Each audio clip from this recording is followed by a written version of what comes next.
Welcome back, dear friends, to the Crimson Academy's course on Bahá'u'lláh and the New Era. In this section, we'll be covering Chapter 15, Retrospect and Prospect. Bahá'u'lláh, in the Hidden Word, states, I bear witness, O friends, that the favor is complete, the argument fulfilled, the proof manifest, and the evidence established.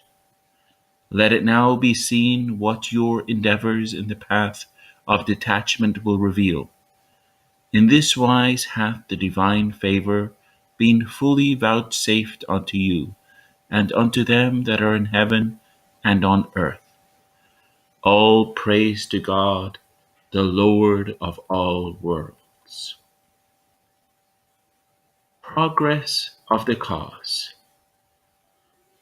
Unfortunately, it is impossible within the space at our disposal to describe in detail the progress of the Bahá'í Faith throughout the world. Many chapters might be devoted to this fascinating subject, and many thrilling stories related about the pioneers and martyrs of the cause. But a very brief summary might suffice. In Persia, the early believers in this revelation met with the utmost opposition, persecution, and cruelty at the hands of their fellow countrymen. But they faced all calamities and ordeals with sublime heroism, firmness, and patience. Their baptism was their own blood, for many thousands of them perished as martyrs, while thousands more were beaten, imprisoned, stripped of their possessions, driven from their homes, or otherwise ill-treated. For 60 years or more, anyone in Persia who dared to own allegiance to the Bab or Baha'u'lláh did so at the risk of his property, his freedom, and even his life. Yet this determined and ferocious opposition could no more check the progress of the movement than a cloud of dust could keep the sun from rising. From one end of Persia to the other, Baha'is are now to be found in almost every city and town, and even amongst the nomad tribes. In some villages, the whole population is Baha'i, and in other places, a proportion of the inhabitants are believers. Recruited from many and diverse sects, which were bitterly hostile to each other, they now form a great fellowship of friends who acknowledge brotherhood, not only with each other, but with all men everywhere, who are working for the unification and upliftment of humanity, for the removal of all prejudices and conflict, and for the establishment of the kingdom of God in the world. What miracle could be greater than this? Only one, and that the accomplishment throughout the entire world of the task to which these men have set themselves. And signs are not lacking that this greater miracle too is in progress. The faith is showing an astonishing vitality and is spreading like leaven through the lump of humanity, transforming people and society as it spreads. The relatively small number of Baha'is may still seem insignificant in comparison with the followers of the ancient religions, but they are confident that a divine power has blessed them with the high privilege of serving a new order into which will throng the multitudes of East and West at no distant day.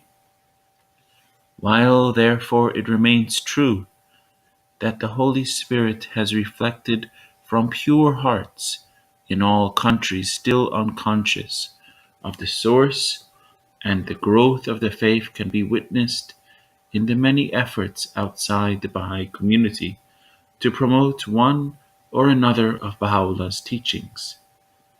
Nevertheless, the lack of any enduring foundation in the old order is convincing proof that the ideals of the kingdom can only become fruitful within the framework of the Baha'i community. Prophethood of Bab and Baha'u'lláh. The more we study the lives and teachings of the Bab and Baha'u'lláh, the more impossible does it seem to find any explanation of their greatness except that of divine inspiration. They were reared in an atmosphere of fanaticism and bigotry. They had only the most elementary education.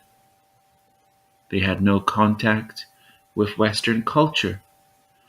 They had no political or financial power to back them. They asked nothing from men and received little but injustice and oppression. The great ones of earth ignored or opposed them. They were scourged and tortured, imprisoned, and subjected to direst calamities in the fulfillment of their mission.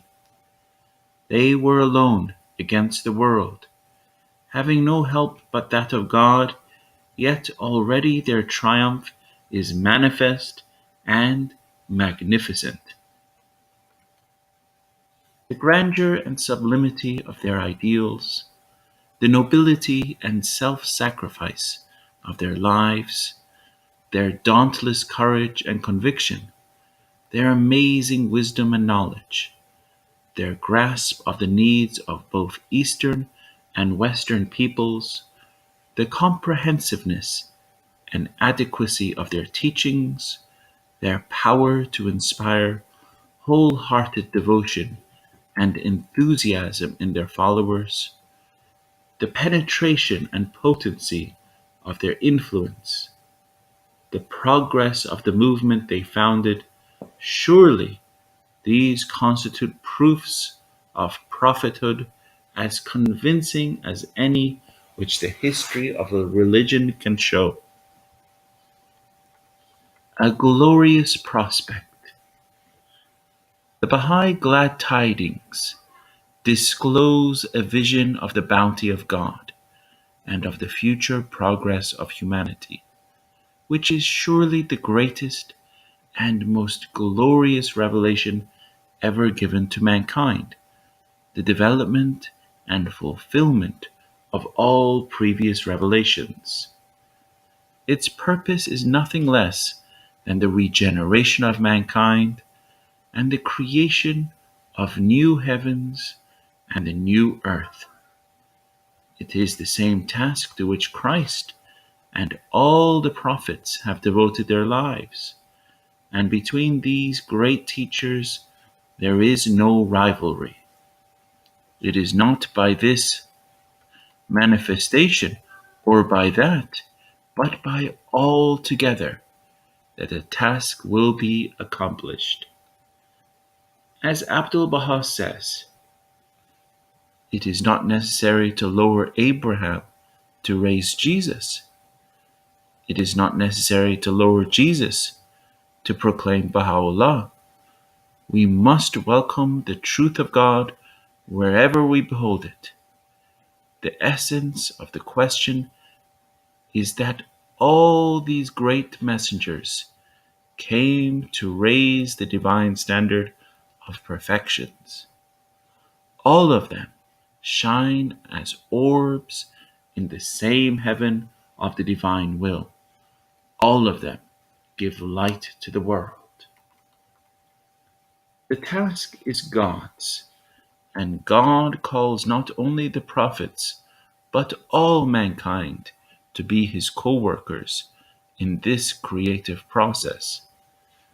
If we refuse his invitation, we shall not hinder the work from going on, For what God wills shall surely come to pass.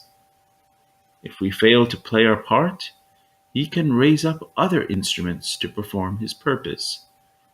But what we shall miss the real aim and object of our own lives. At one minute with God, becoming his lovers, his servants, the willing channels and mediums of his creative power, so that we are conscious of no life within us but his divine and abundant life. That, according to the Baha'i teaching, is the ineffable and glorious consummation of human existence. Humanity, however, is sound at heart, for it is made in the image and likeness of God. And when at last it sees the truth, it will not persist in the paths of folly. Bahá'u'lláh assures us that ere long the call of God will be generally accepted, and mankind as a whole will turn to righteousness and obedience.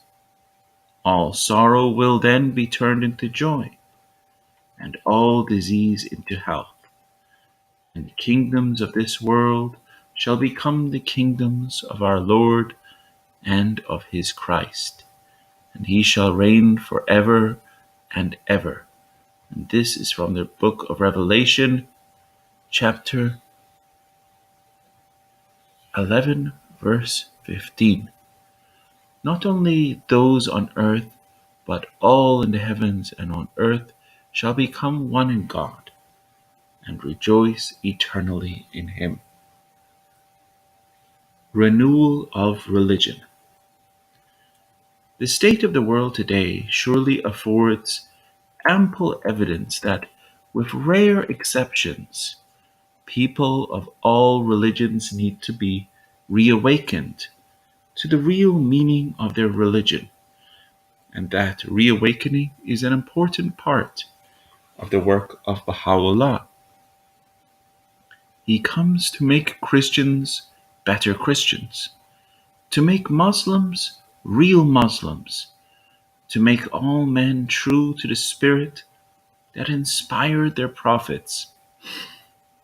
He also fulfills the promise made by all these prophets of a more glorious manifestation, which was to appear in the fullness of time to crown and consummate their labors.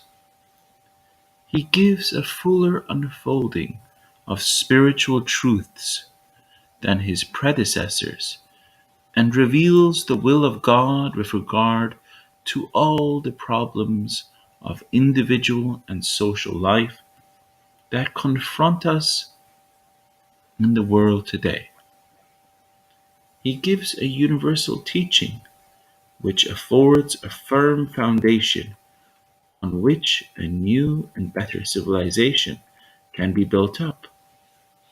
A teaching adapted to the needs of the world in the new era which is now commencing. Need for new revelation. The unification of the world of humanity, the welding together of the world's different religions, the reconciliation of religion and science, the establishment of universal peace, of international arbitration, of an international house of justice, of an international language, the emancipation of women, universal education, the abolition not only of chattel slavery, but of industrial slavery, the organization of humanity as a single whole, with due regard to the rights and liberties of each individual. These are problems of gigantic magnitude and stupendous difficulty, in relation to which Christians, Mohammedans, and adherents of other religions have held and still hold the most diverse and often violently opposed views.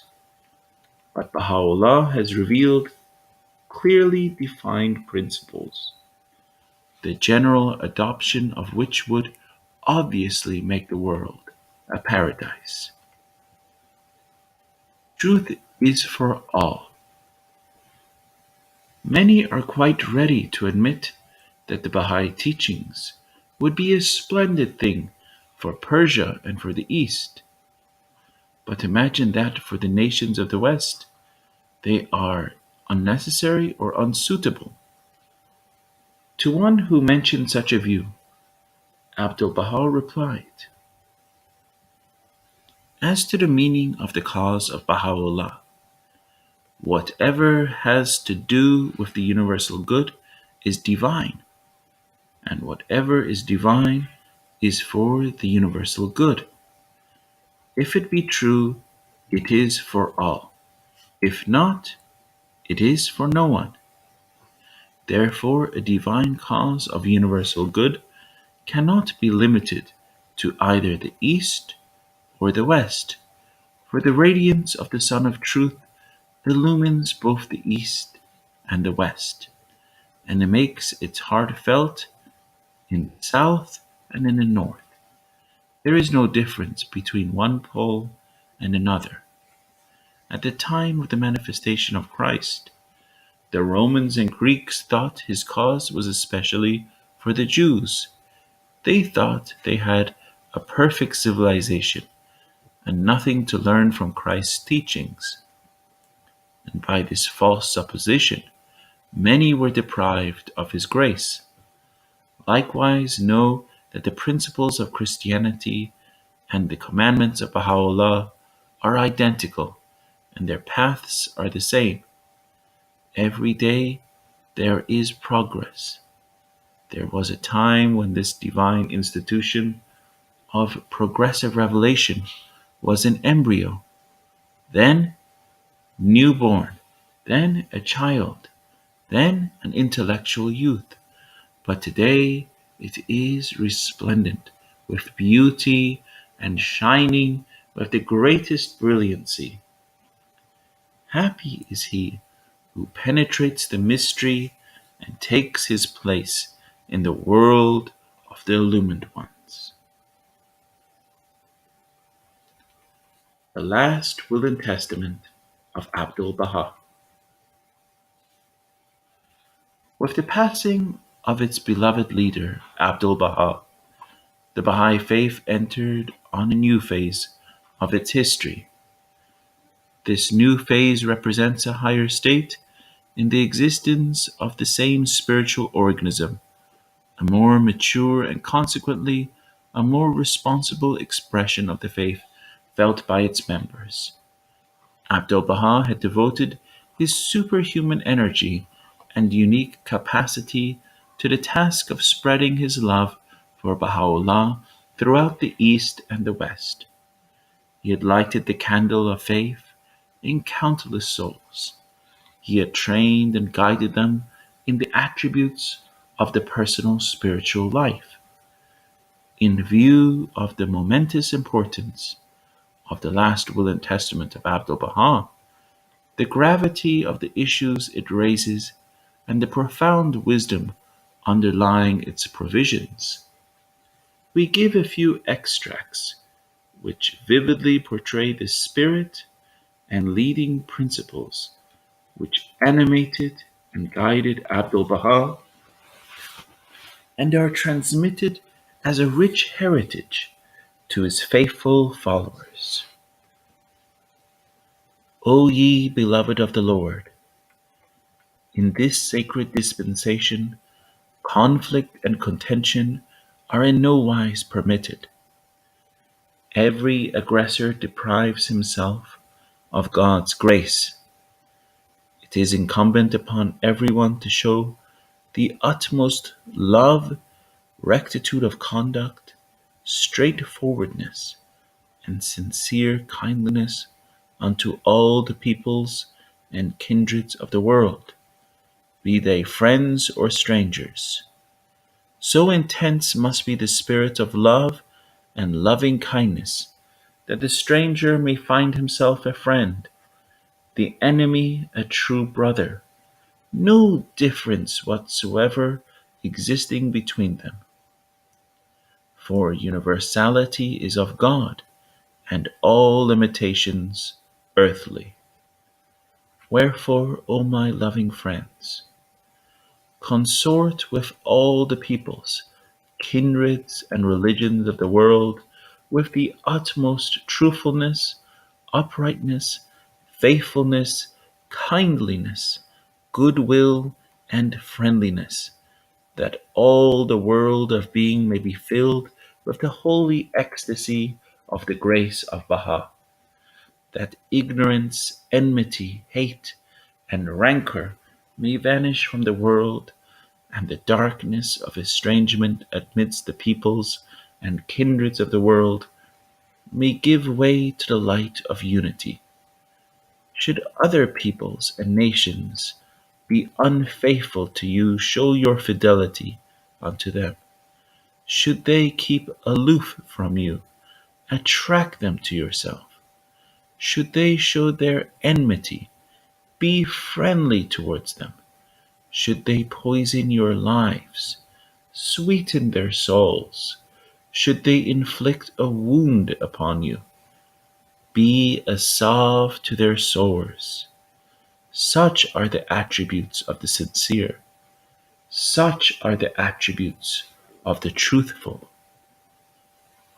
O ye beloved of the Lord, it is incumbent upon you to be submissive to all monarchs that are just, and to show your fidelity to every righteous king. Serve ye the sovereigns of the world with utmost truthfulness and loyalty. Show obedience unto them, and be their well-wishers. Without their leave and permission, do not meddle with political affairs, for disloyalty to the just sovereign is disloyalty to God himself. This is my counsel and the commandment of God unto you. Well is it with them that act accordingly. Lord, thou seest all things weeping over me, and my kindred rejoicing in my woes.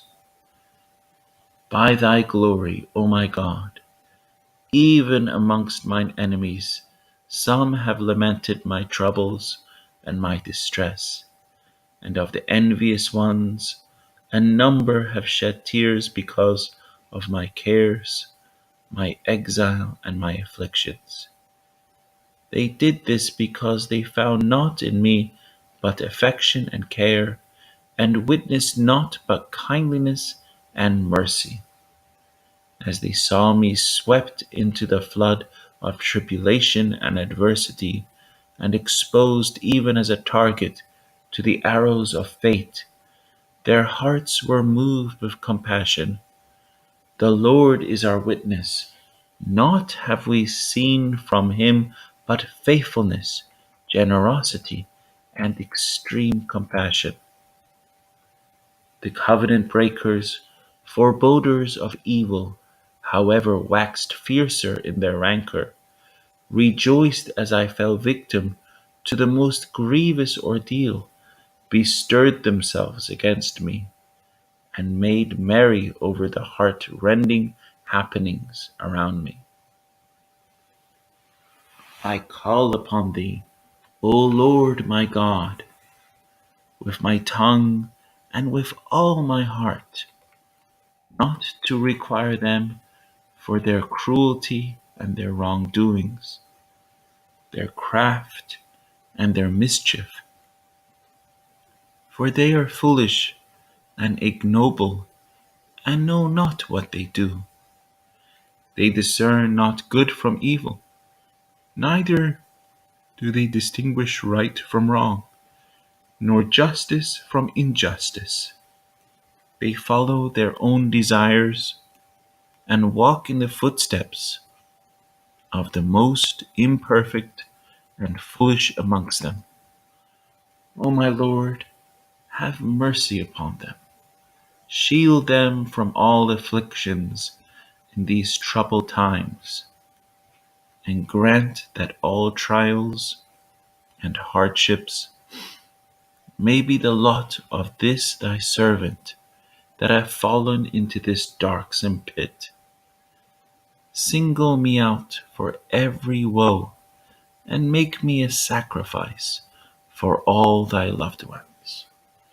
O Lord Most High, may my soul, my life, my being, my spirit, my all be offered up for them, O God, my God, lowly, suppliant, and fallen upon my face. I beseech thee with all the ardor of my invocation to pardon whosoever hath hurt me. Forgive him that hath conspired against me and offended me, and wash away the misdeeds of them that have wrought injustice upon me. Vouchsafe unto them thy goodly gifts, give them joy, relieve them from sorrow, grant them peace and prosperity, give them thy bliss, and pour upon them thy bounty. Thou art the powerful, the gracious, the help in peril, the self-subsisting. The disciples of Christ forgot themselves and all earthly things, forsook all their cares and belongings, purged themselves of self and passion, and with absolute detachment scattered far and wide, and engaged in calling the peoples of the world to the divine guidance, till at last they made the world another world, illumined the surface of the earth, and even to their last hour proved self-sacrificing in the pathway of that beloved one of God. Finally, in various lands, they suffered glorious martyrdom. Let them that are men of action follow in their footsteps. O God, my God, I call thee, thy prophets and thy messengers, thy saints and thy holy ones, to witness that I have declared conclusively thy proofs unto thy loved ones, and set forth clearly all things unto them, that they may watch over thy faith, guard thy straight path, and protect thy resplendent law. Thou art verily the all-knowing, the all-wise. With Abdu'l-Bahā's passing, the time had come to establish the administrative order, which has been termed the pattern and nucleus of the world order, which it is the special mission of the religion of Bahá'u'lláh to establish.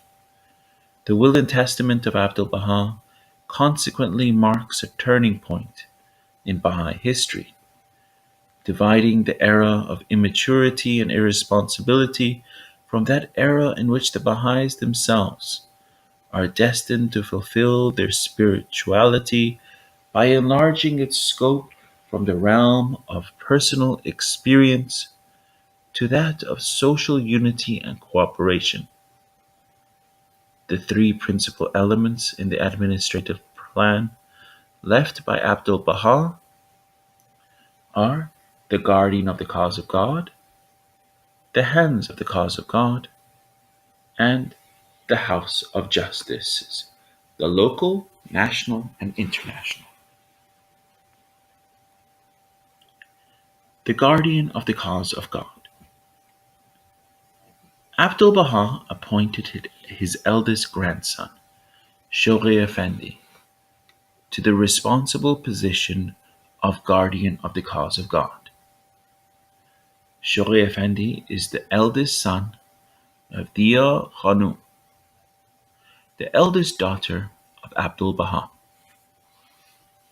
His father, Mirza Hadi, is a relative of the Bab, although not a direct descendant, as the Bab's only child died in infancy. Shoaib Effendi was 25 years of age and was studying at Balliol College, Oxford, at the time of his grandfather's passing. The announcement of his appointment is made in Abdu'l-Bahā's will as follows: O my loving friends, after the passing away of this wronged one, it is incumbent upon the Aghsan, the branches, the Afnan, the twigs of the sacred lote tree, the hands, pillars of the cause of God, and the loved ones of the Abha beauty, to turn unto Shoaib Effendi, the youthful branch branched from the two hallowed and sacred lote trees, and the fruit grown from the union of the two offshoots of the tree of holiness, as he is the sign of God, the chosen branch, the guardian of the cause of God.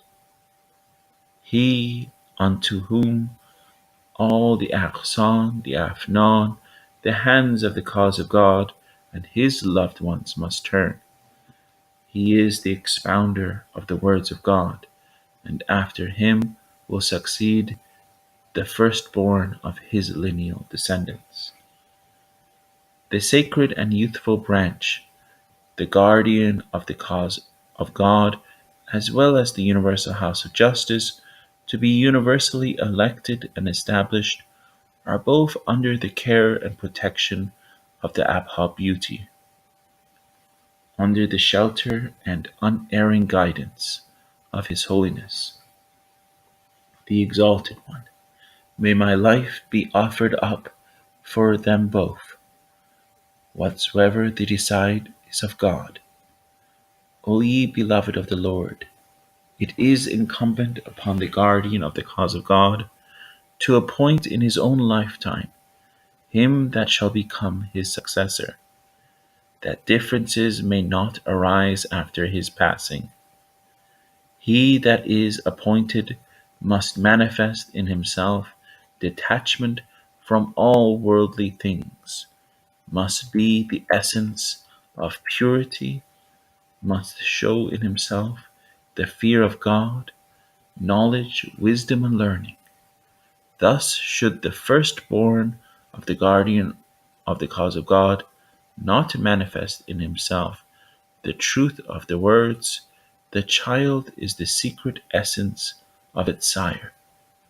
That is, should he not inherit of the spiritual within him, the guardian of the cause of God, and his glorious lineage not be matched with a goodly character, then must he, the guardian of the cause of God, choose another branch to succeed him.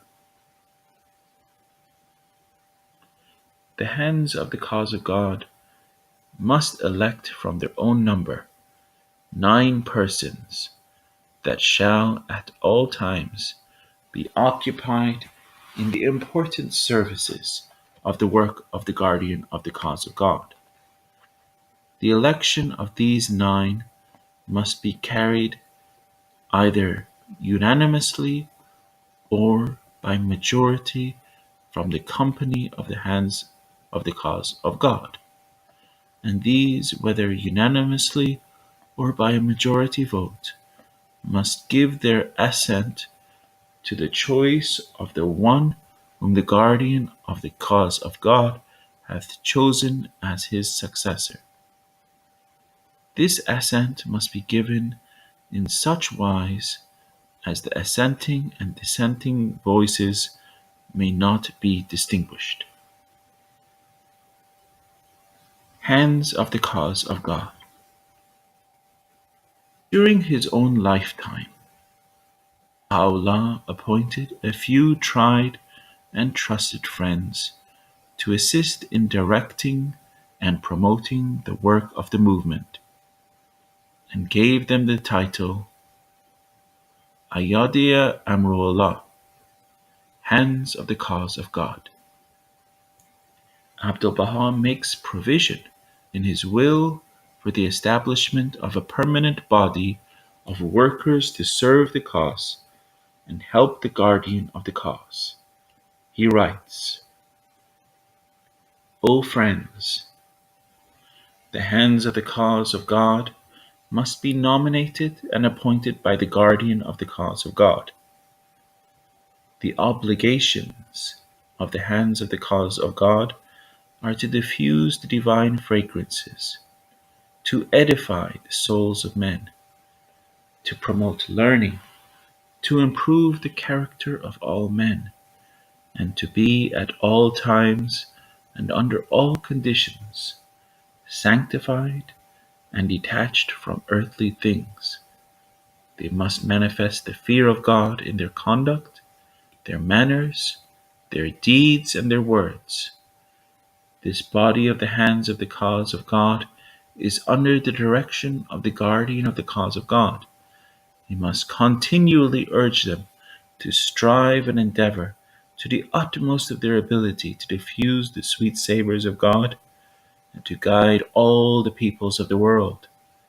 For it is the light of divine guidance that causeth all the universe to be illumined. The administrative order. It has been the general characteristic of religion that organization marks the interruption of the true spiritual influence and serves to prevent the original impulse from being carried into the world. The organization has invariably become a substitute for religion rather than a method or an instrument used to give the religion effect. The separation of peoples into different traditions, unbridged by any peaceful or constructive intercourse, has made this inevitable. Up to the present time, in fact, no founder of a revealed religion has explicitly laid down the principles that should guide the administrative machinery of the faith he has established.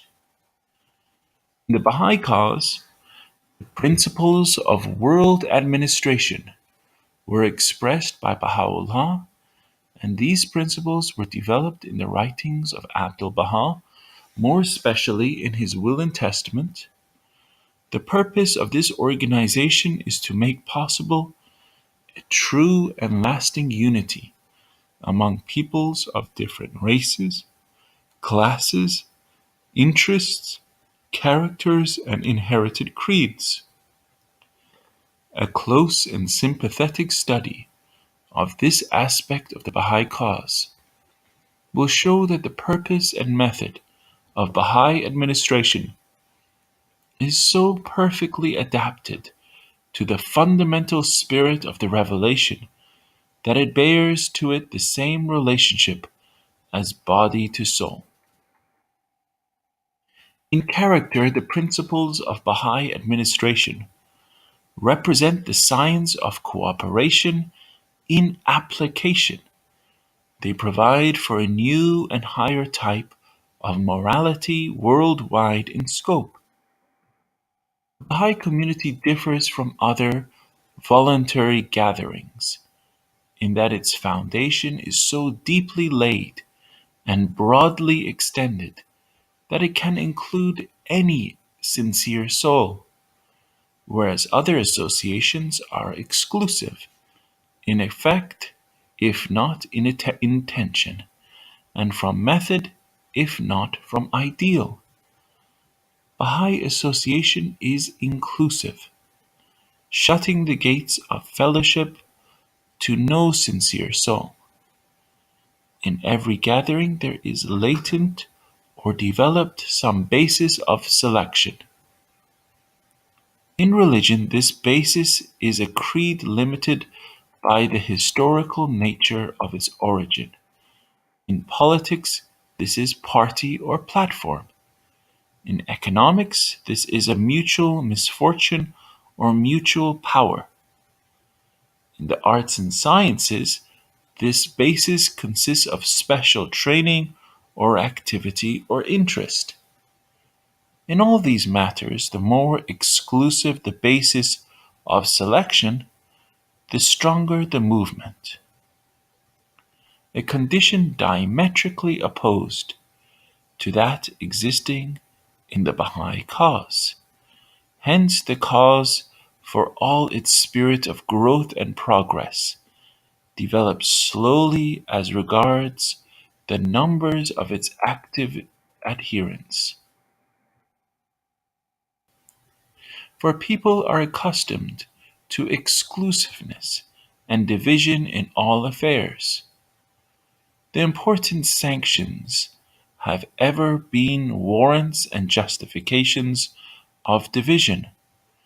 To enter the Baha'i movement is to leave these sanctions behind, an experience which at first invariably exposes one to new trials and sufferings, as the human ego revolts against the supreme sanction of universal love.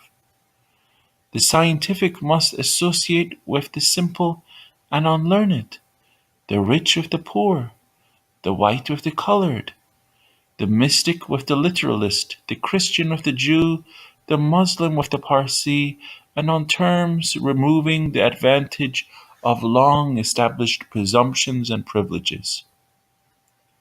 But for this difficult experience there are glorious compensations. Let us remember that art grows sterile as it turns away from the common humanity, that philosophy likewise loses its vision when developed in solitude, and that politics and religion never succeed apart from the general needs of mankind. Human nature is not yet known, for we have all lived in a state of mental, moral, emotional, or social defense.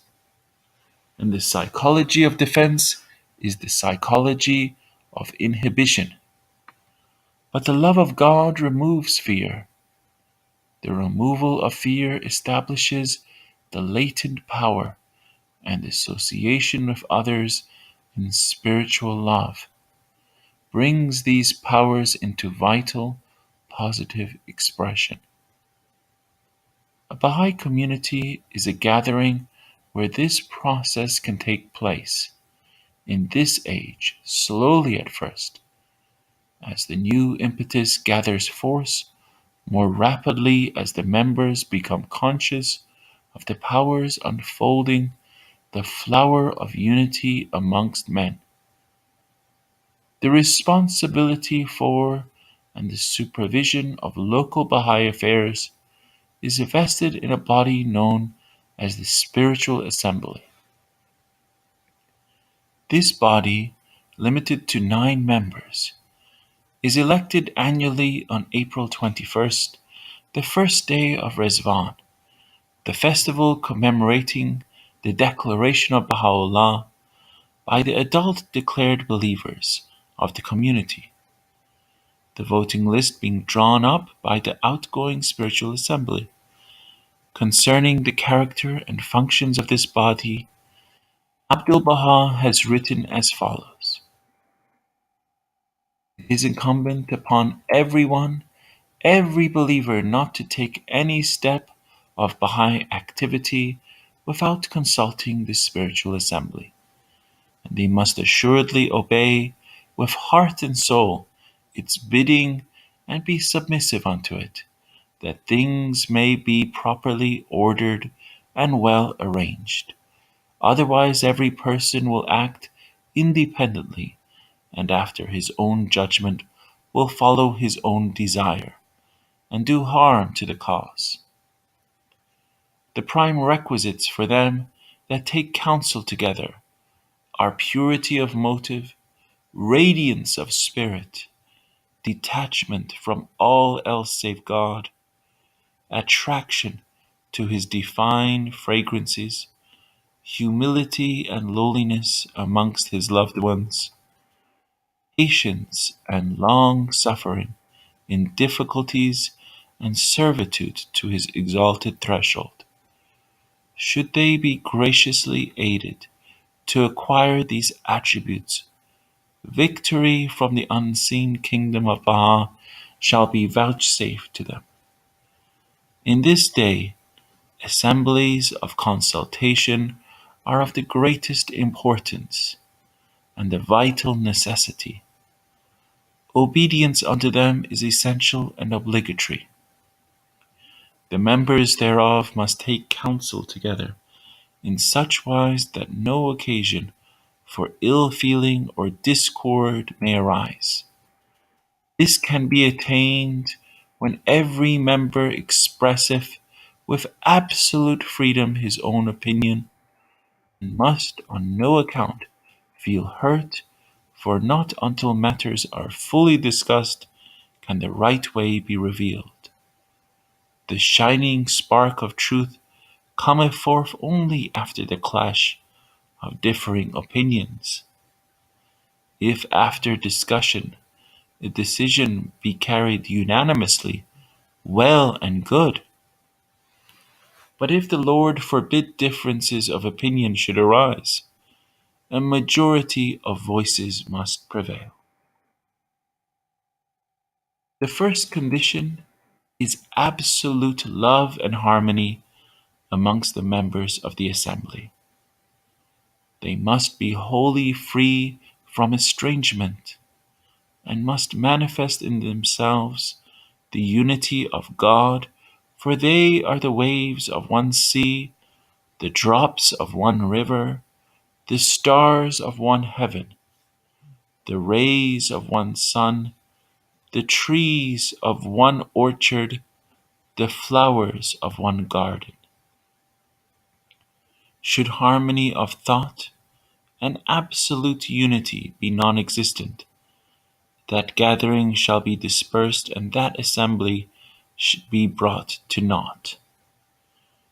The second condition, they must, when coming together, turn their faces to the kingdom on high, and ask aid from the realm of glory. Discussions must all be confined to spiritual matters that pertain to the training of souls, the instruction of children, the relief of the poor, the help of the feeble throughout all classes in this world, kindness to all peoples, the diffusion of the fragrances of God, and the exaltation of His holy word. Should they endeavor to fulfill these conditions, the grace of the Holy Spirit shall be vouchsafed unto them. That assembly shall become the center of the divine blessings.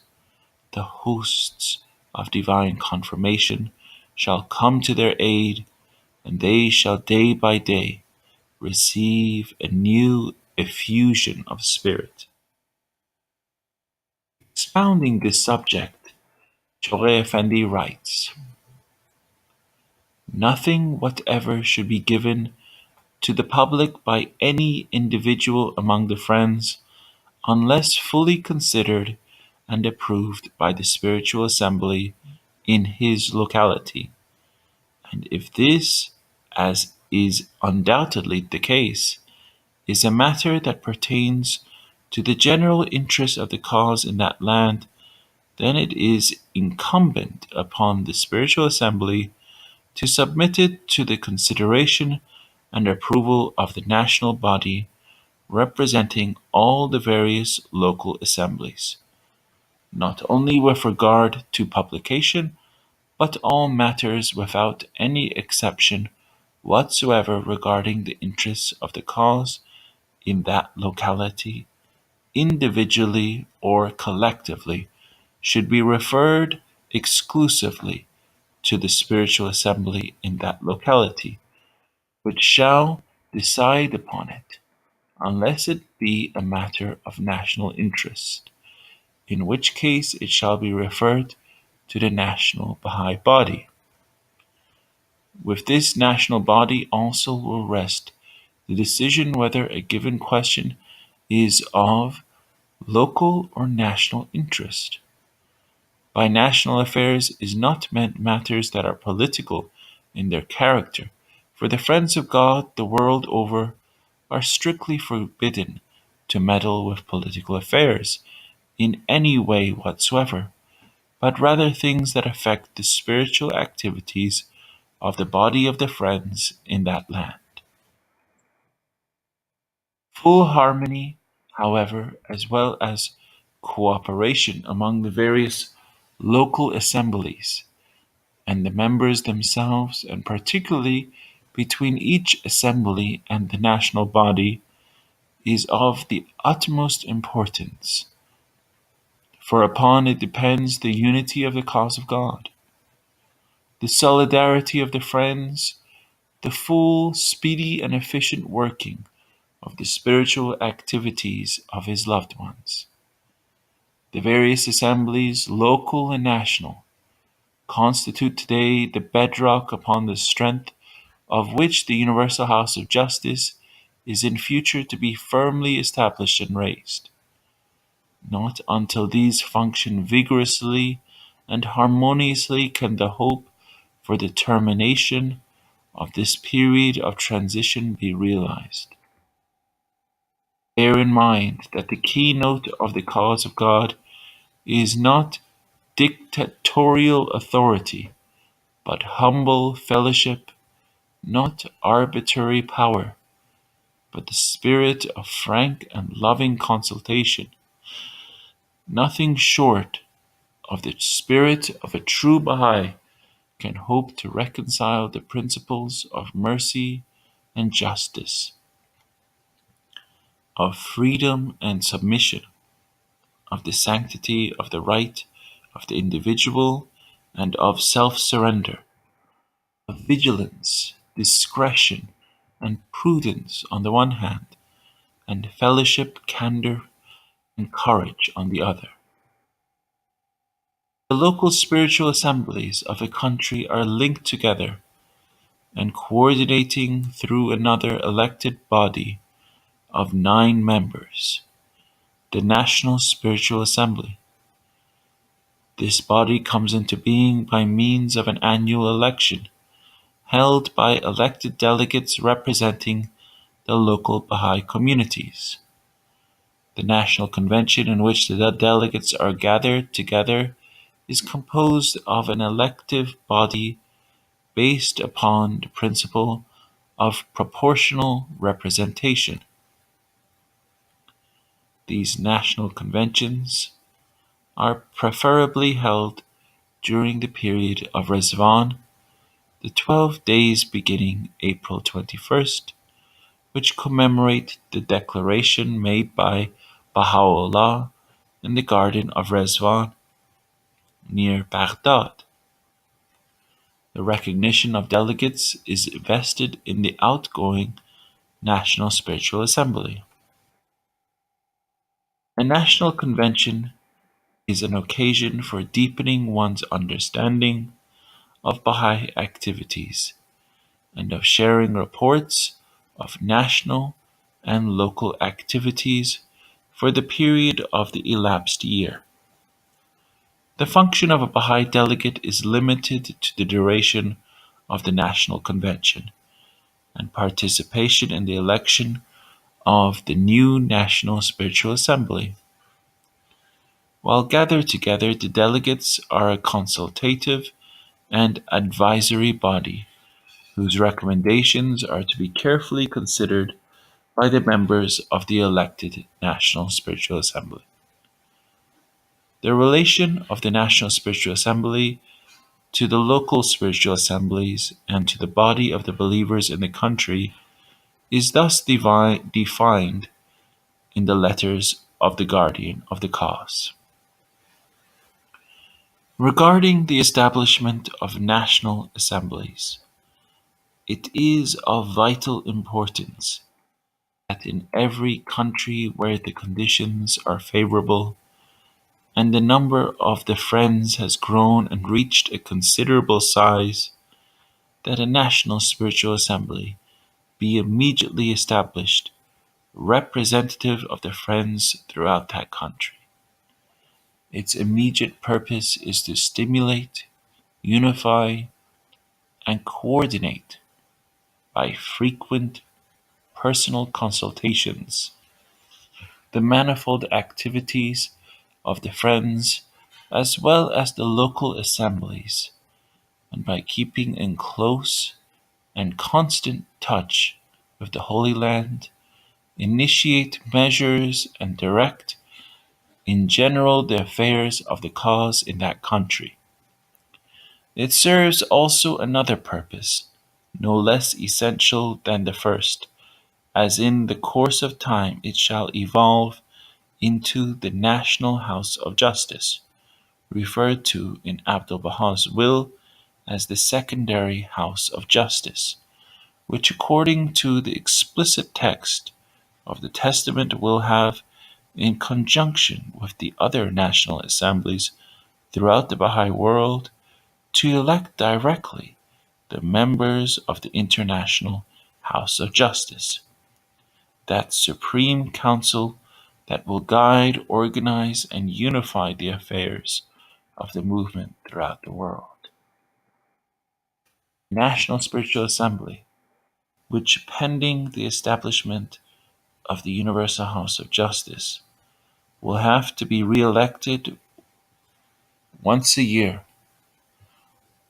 obviously assumes grave responsibilities, for it has to exercise full authority over the local assemblies in its province,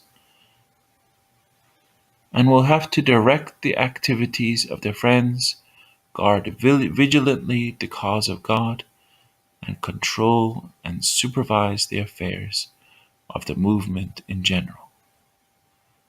Vital issues affecting the interests of the cause in that country, such as the matter of translation and publication, the mashal-askar, the teaching work, and other similar matters that stand distinct from strictly local affairs, must be under the full jurisdiction of the National Assembly. It will have to refer each of these questions, even as the local assemblies, to a special committee, to be elected by the members of the National Spiritual Assembly, from among all the friends in that country, which will bear to it the same relation as the local committees bear to their respective local assemblies. With it too rests the decision whether a certain point at issue is strictly local in its nature and should be reserved for the consideration and decision of the local assembly, or whether it should fall under its own province and be regarded as a matter which ought to receive its special attention.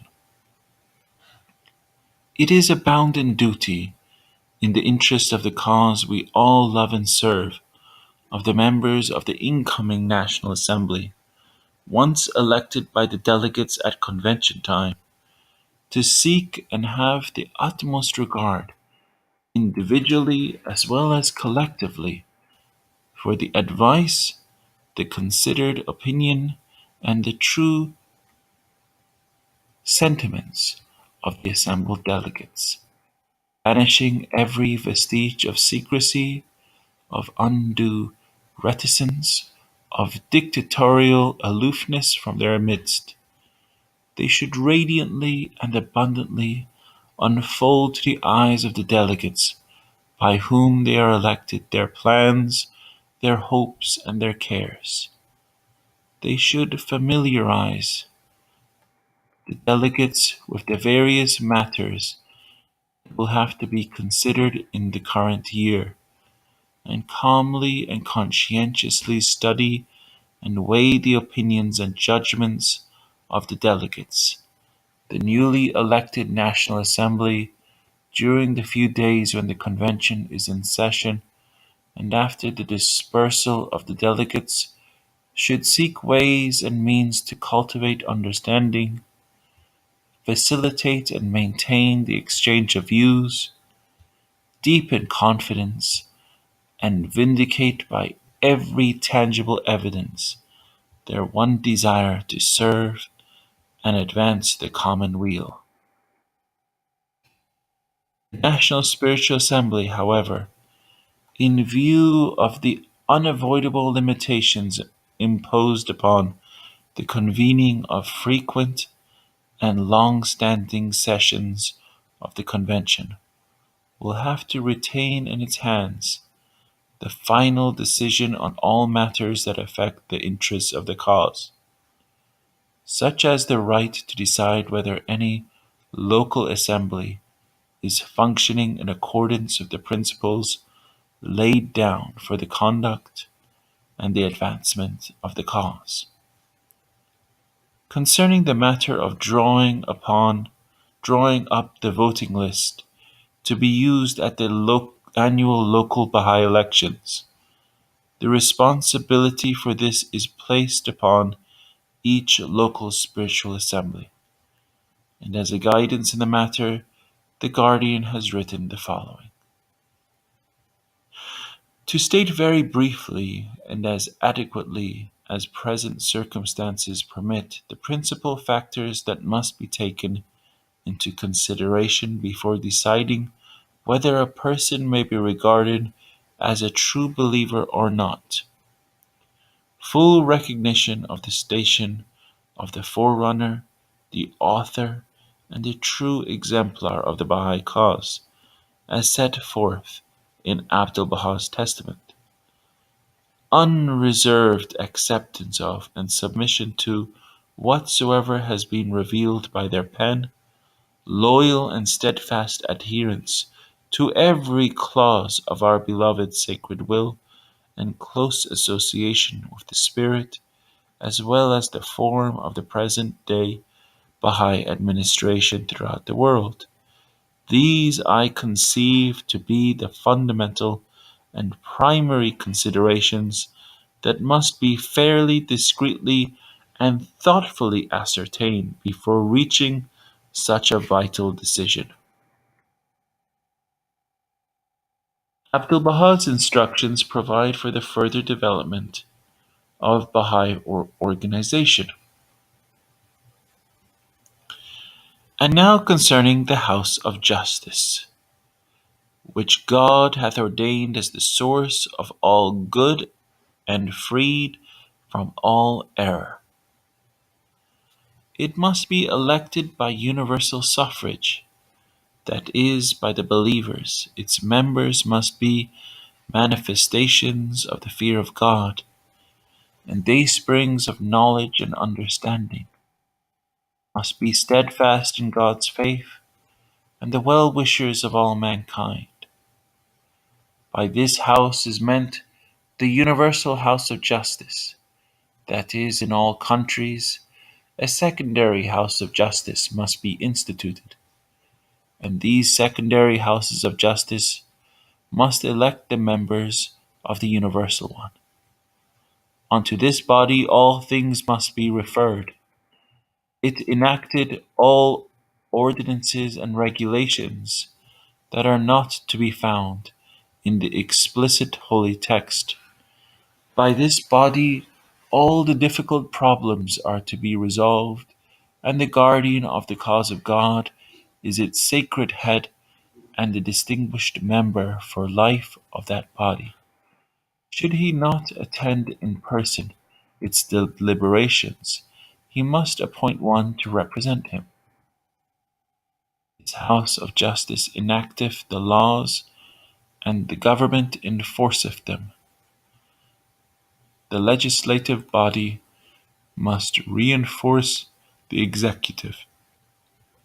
The executive must aid and assist the legislative body, so that through the close union and harmony of these two forces, the foundation of fairness and justice may become firm and strong, that all the regions of the world may become even as paradise itself.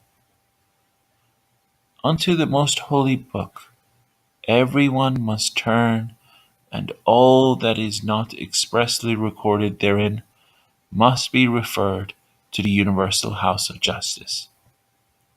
That which this body, whether unanimously or by a majority, doth carry, that is verily the truth and the purpose of God himself. Whoso doth deviate therefrom is verily of them that love discord, hath shown forth malice, and turned away from the Lord of the Covenant.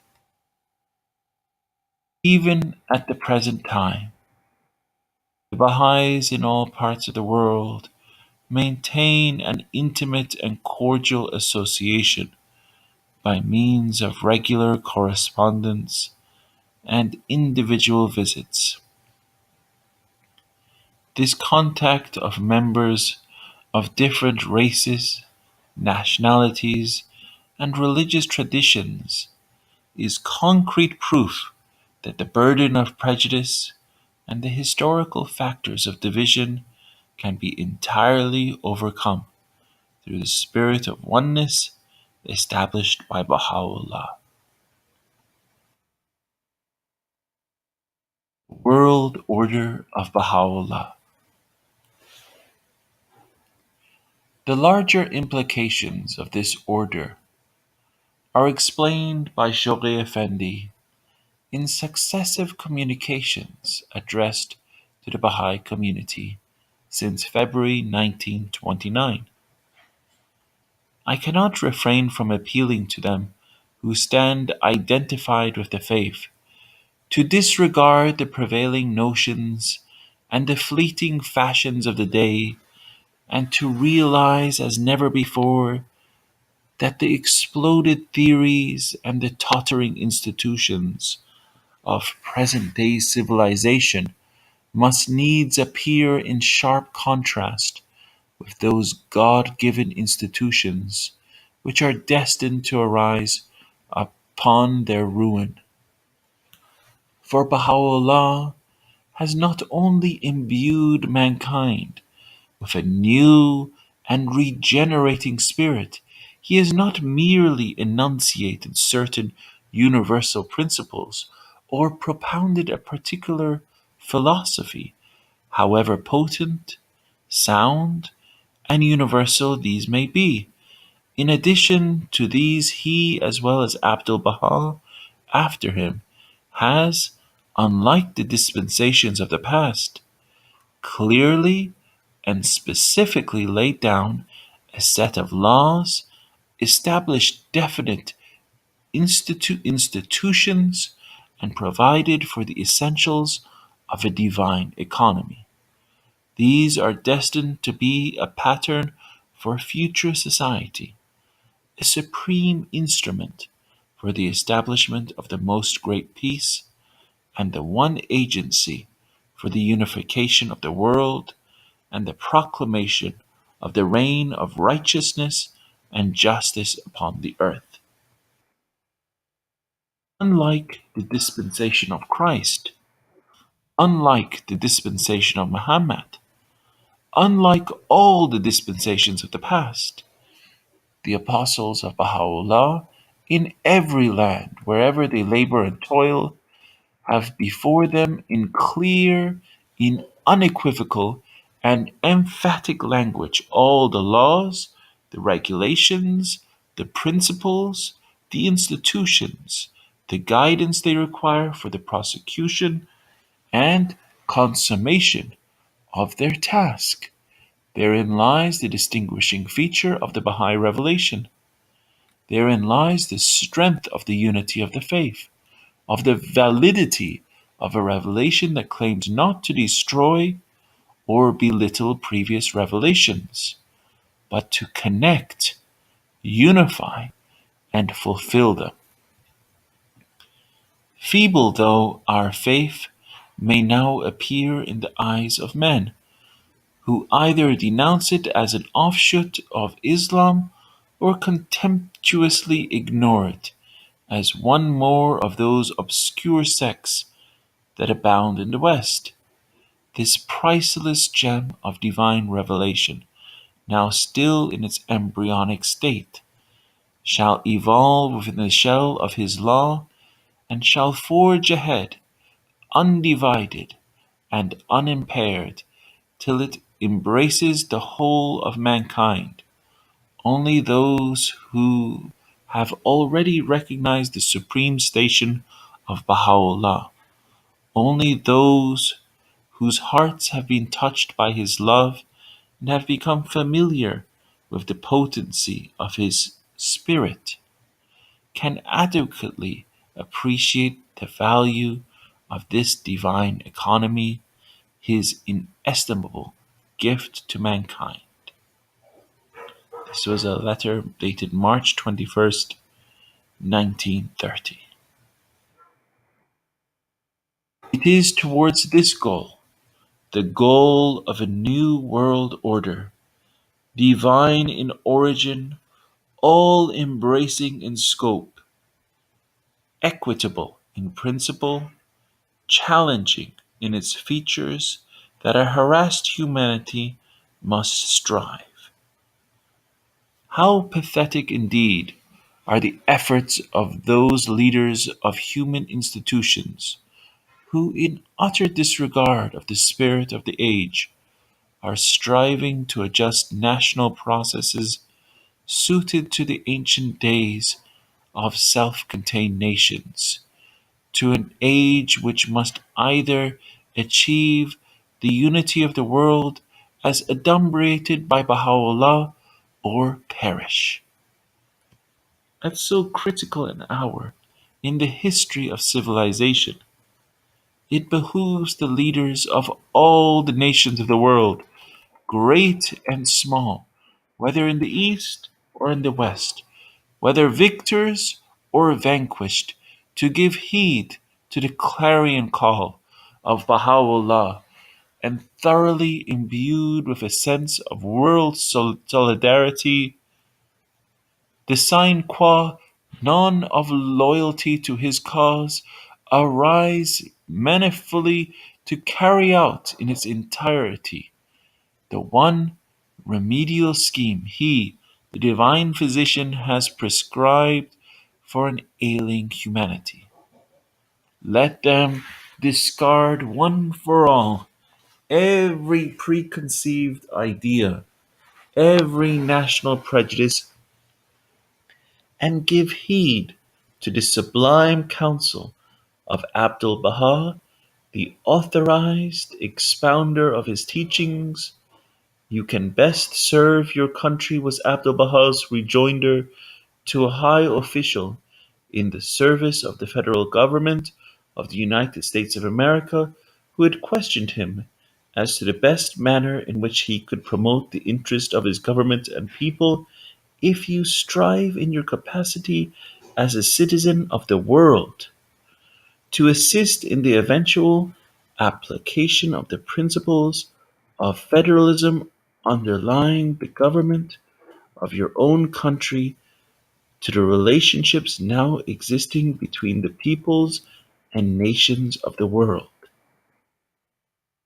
some form of a world superstate must needs be evolved, in whose favor all the nations of the world will have willingly ceded every claim to make war, certain rights to impose taxation, and all rights to maintain armaments, except for purposes of maintaining internal order within their respective dominions. Such a state will have to include within its orbit an international executive adequate to enforce supreme and unchallengeable authority on every recalcitrant member of the Commonwealth, a world parliament whose members shall be elected by the people in their respective countries, and whose election shall be confirmed by the respective governments, and a supreme tribunal whose judgment will have a binding effect even in such cases where the parties concerned did not voluntarily agree to submit their case to its consideration.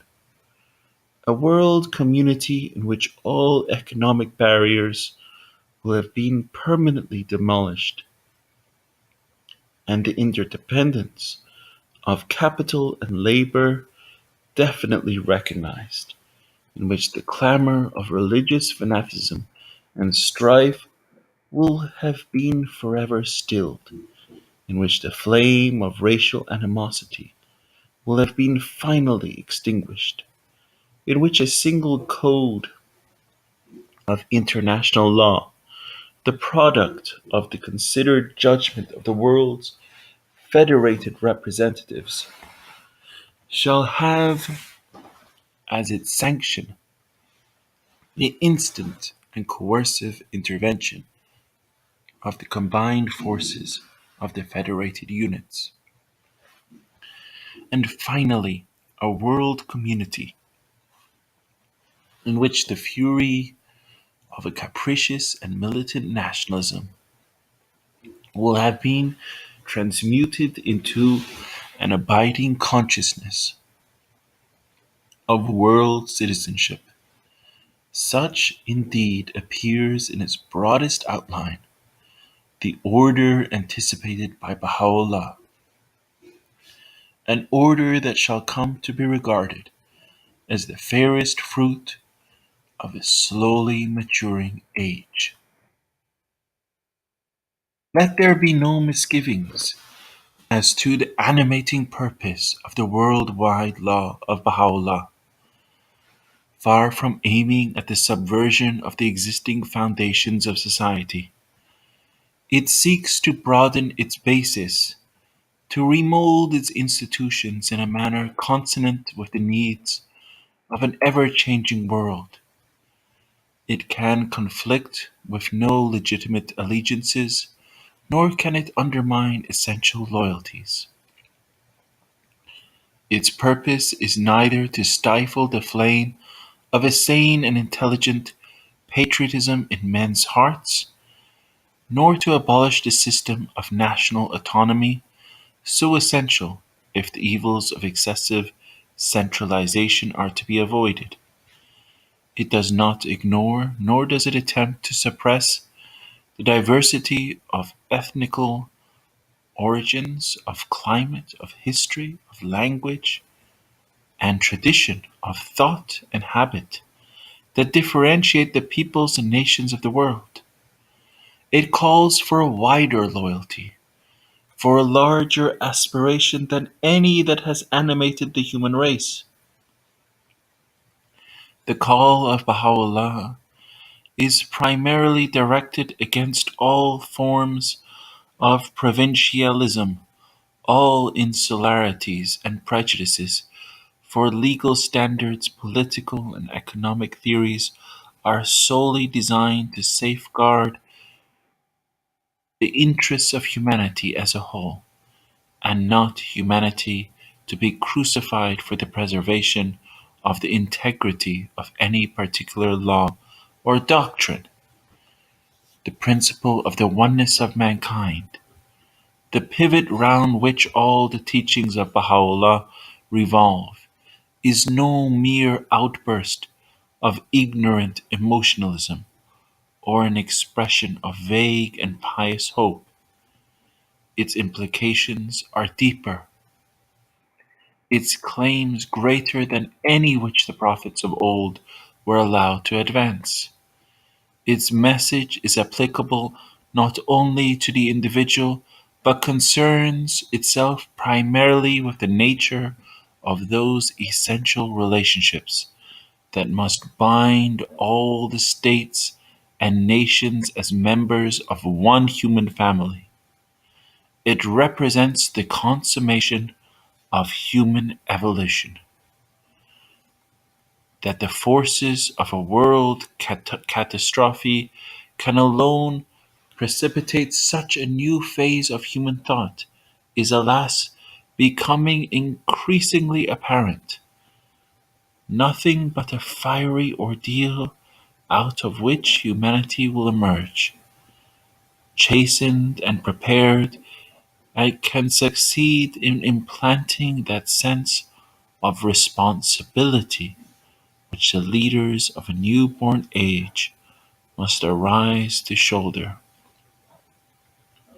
Has not Abdu'l-Bahá himself asserted in unequivocal language that another war, fiercer than the last, will assuredly break out?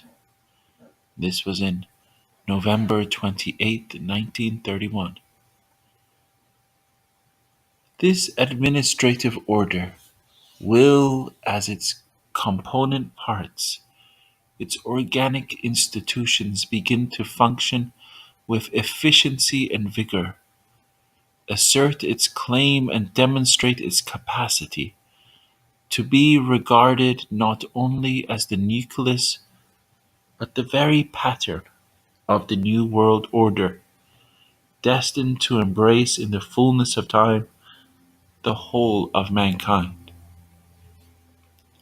Alone of all the revelations gone before it, this faith has succeeded in raising a structure which the bewildered followers of bankrupt and broken creeds might well approach and critically examine and seek, ere it is too late, the invulnerable security of its world embracing shelter.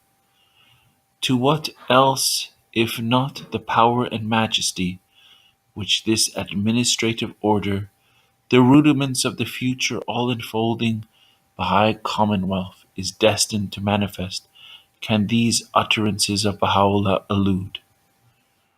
The world's equilibrium hath been upset through the vibrating influence of this most great, this new world order.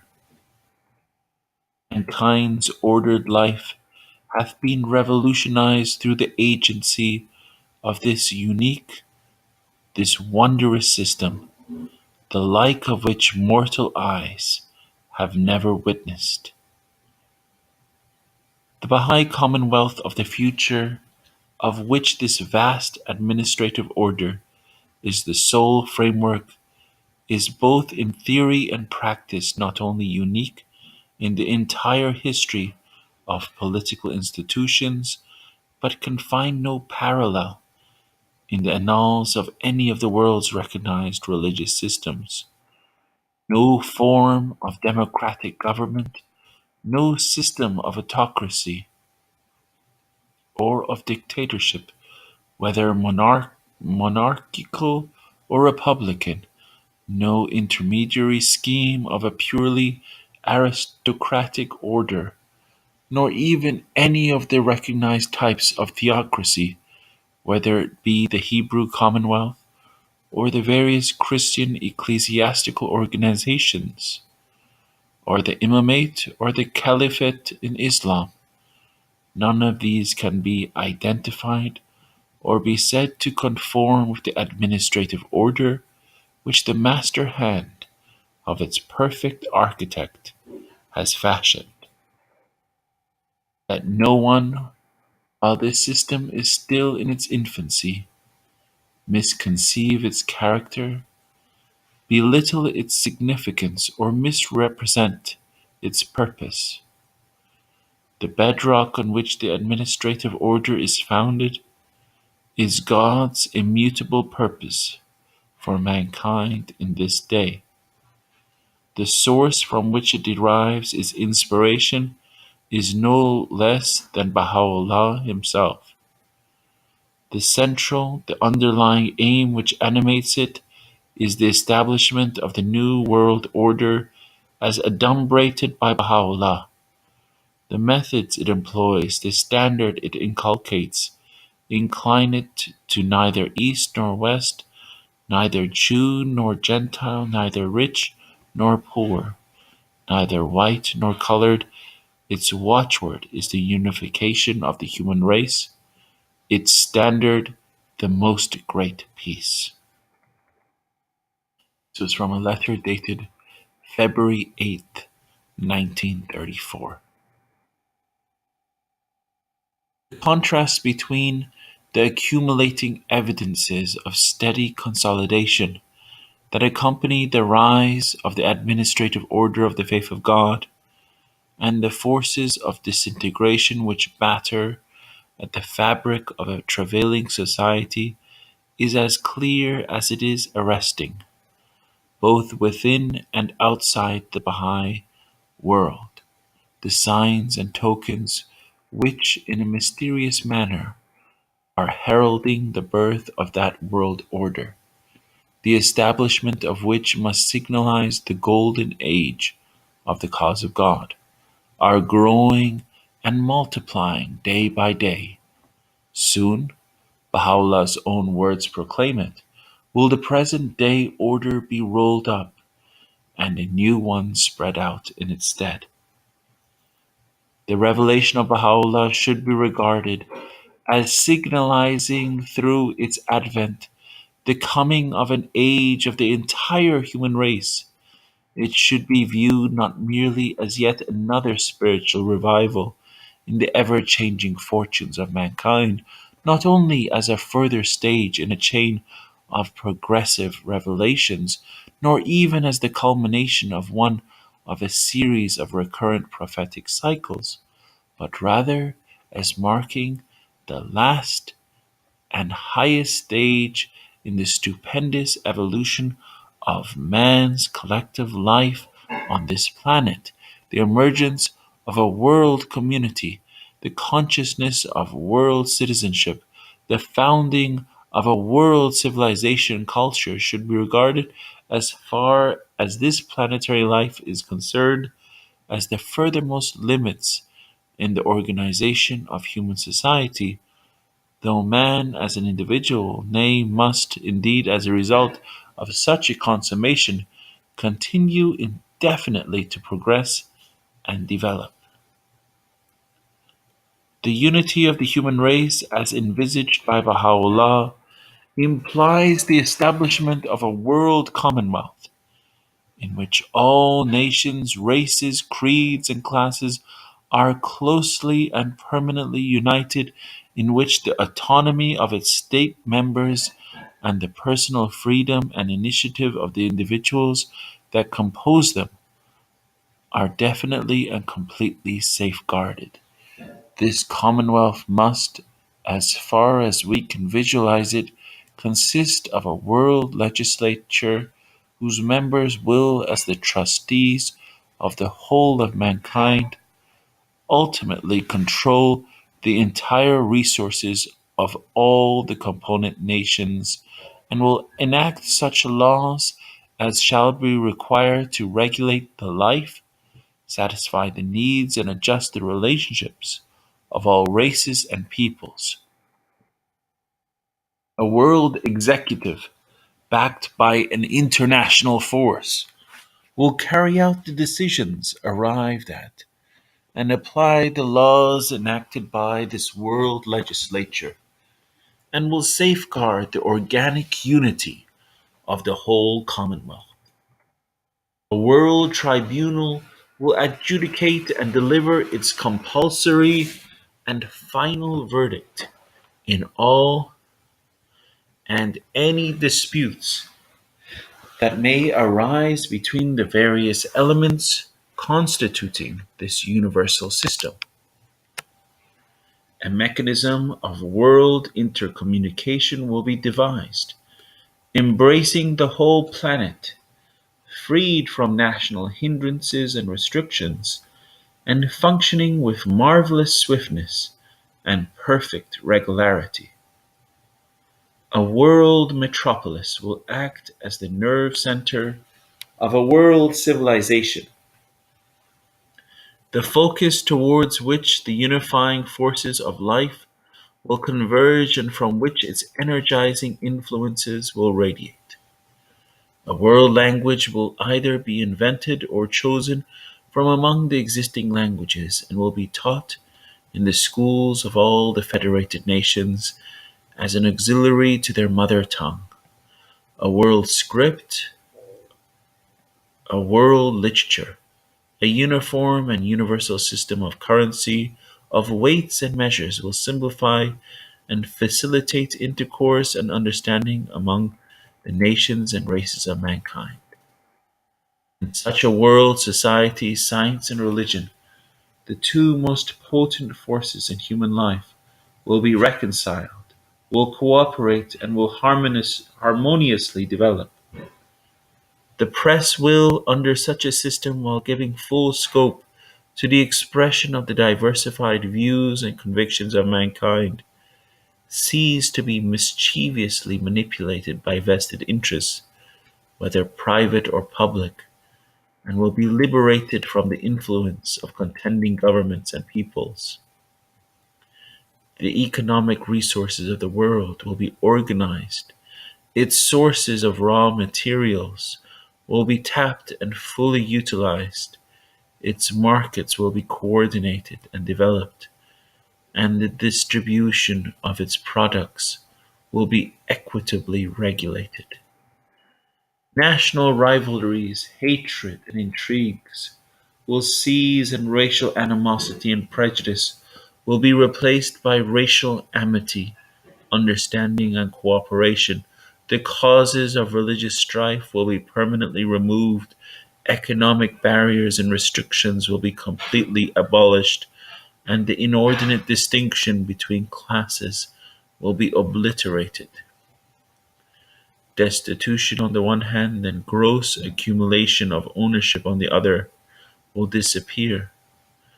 The enormous energy dissipated and wasted on war, whether economic or political, will be consecrated to such ends as will extend the range of human inventions and technical development, to the increase of the productivity of mankind, to the extermination of disease, to the extension of scientific research, to the raising of the standard of physical health, to the sharpening and refinement of the human brain, to the exploitation of the unused and unsuspected resources of the planet, to the prolongation of human life, and to the furtherance of any other agency that can stimulate the intellectual, the moral, and spiritual life of the entire human race. A world federal system ruling the whole earth and exercising unchallengeable authority over its unimaginably vast resources, blending and embodying the ideals of both the East and the West, liberated from the curse of war and its miseries and bent on the exploitation of all the available sources of energy on the surface of the planet, a system in which force is made the servant of justice, whose life is sustained by its universal recognition of one God and by its allegiance to one common revelation. Such is the goal towards which humanity, impelled by the unifying forces of life, is moving. The whole of mankind is groaning, is dying to be led to unity and to terminate its age-long martyrdom. And yet it stubbornly refuses to embrace the light and acknowledge the sovereign authority of the one power that can extricate it from its entanglements and avert the woeful calamity that threatens to engulf it. Unification of the whole of mankind is the hallmark of the stage which human society is now approaching. Unity of family, of tribe, of city-state, and nation have been successively attempted and fully established. World unity is the goal toward which a harassed humanity is striving. Nation building has come to an end. The anarchy inherent in state sovereignty is moving towards a climax. A world growing to maturity must abandon this fetish, recognize the oneness and wholeness of human relationships, and establish once for all the machinery that can best incarnate this fundamental principle of its life. And this was a letter dated March 11th, 1936, and the above letters have been published in one volume entitled The World Order of Bahá'u'lláh. Epilogue. Under the inspired guidance of Shoaib Effendi, the Baha'i cause grew steadily in size and in the establishment of its administrative order, so that by 1951 there were 11 functioning national spiritual assemblies. At that point, the Guardian turned to the development of the institutions of the faith at its international level, appointing the International Baha'i Council, the forerunner of the Universal House of Justice, and shortly thereafter the first contingent of the Hands of the Cause of God. Hitherto, Shoaib Effendi has raised certain eminent Baha'is to the ranks of Hands of the Cause posthumously, one of them being Dr. John E. Esslemont.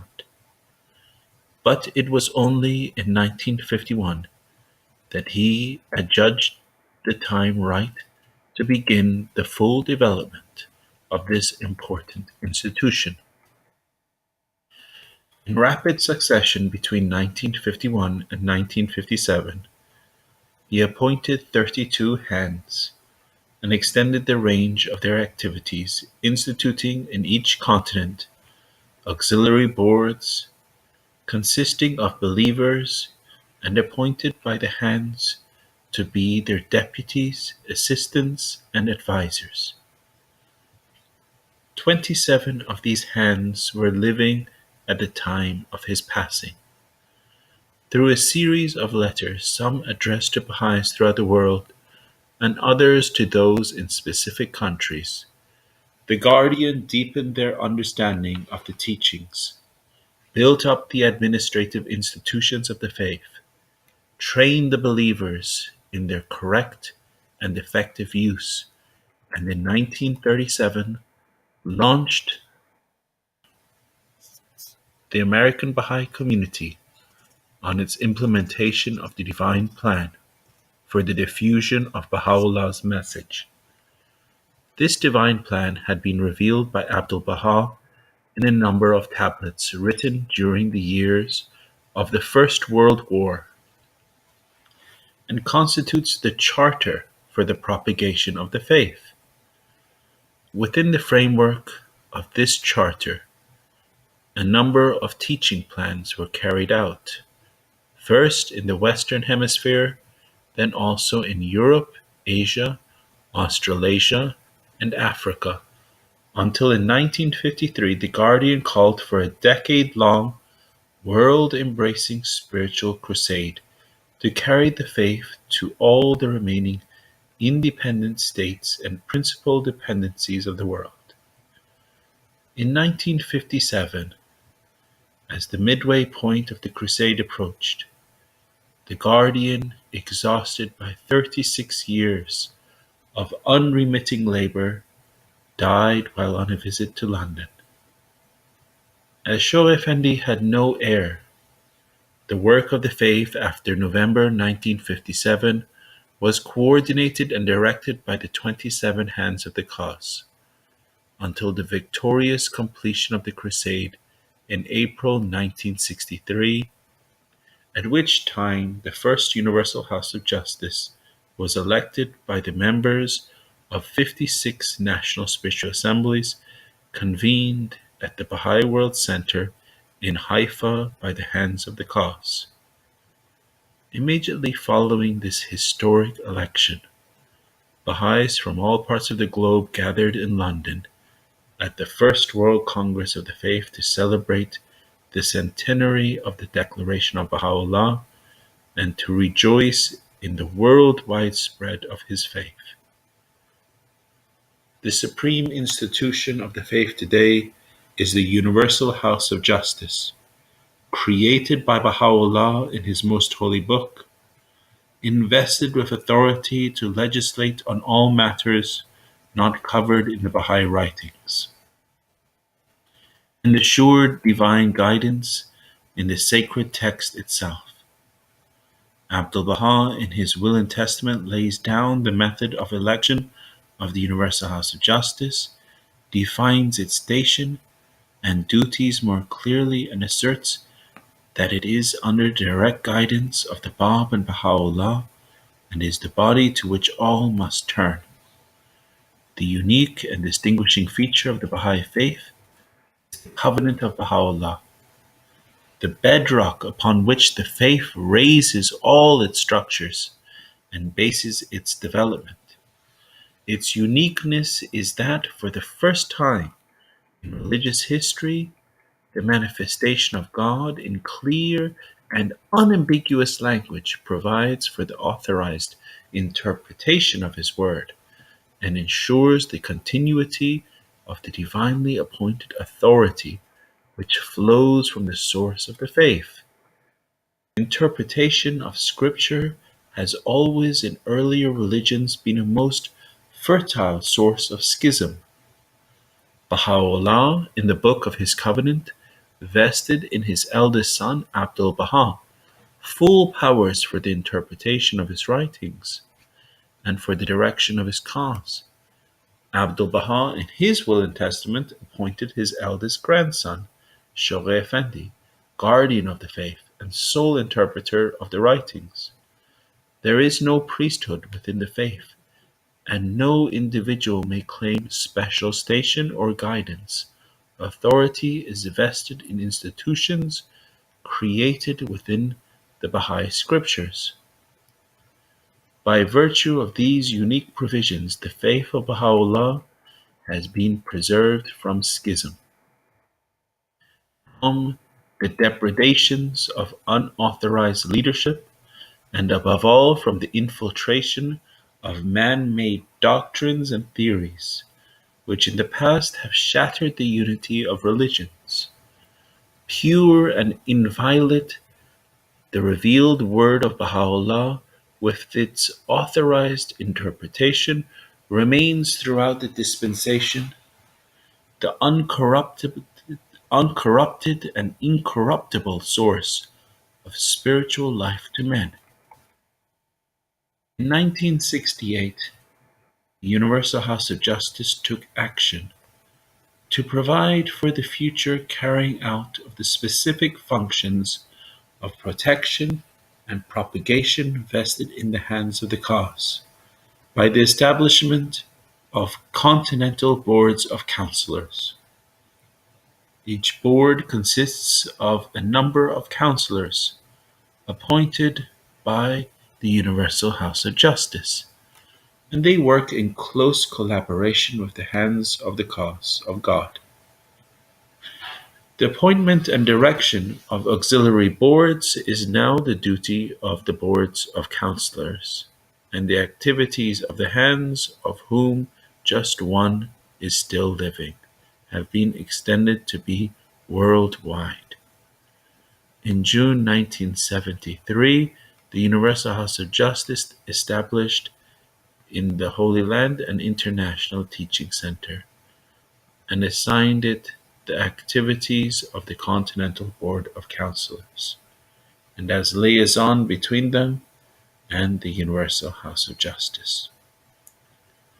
The Guardian had written of future global teaching plans to be carried out under the direction of the Universal House of Justice, and the first of these, a 9-year plan, was launched in 1964. This was followed by a 5-year plan from 1974 through 1979, a 7-year plan, 1979 through 1986, a 6-year plan, 1986 through 1992, a 3-year plan, 1993 through 1996, a 4-year plan, 1996 through 2000, then a 12-month plan, 2000 through 2001, and a 5-year plan which will terminate at Rizwan 2006. By early 2006, the Baha'i Faith had been established in 191 independent states and 45 dependent territories, or overseas departments. There were Baha'is living in over 100,000 localities throughout the world.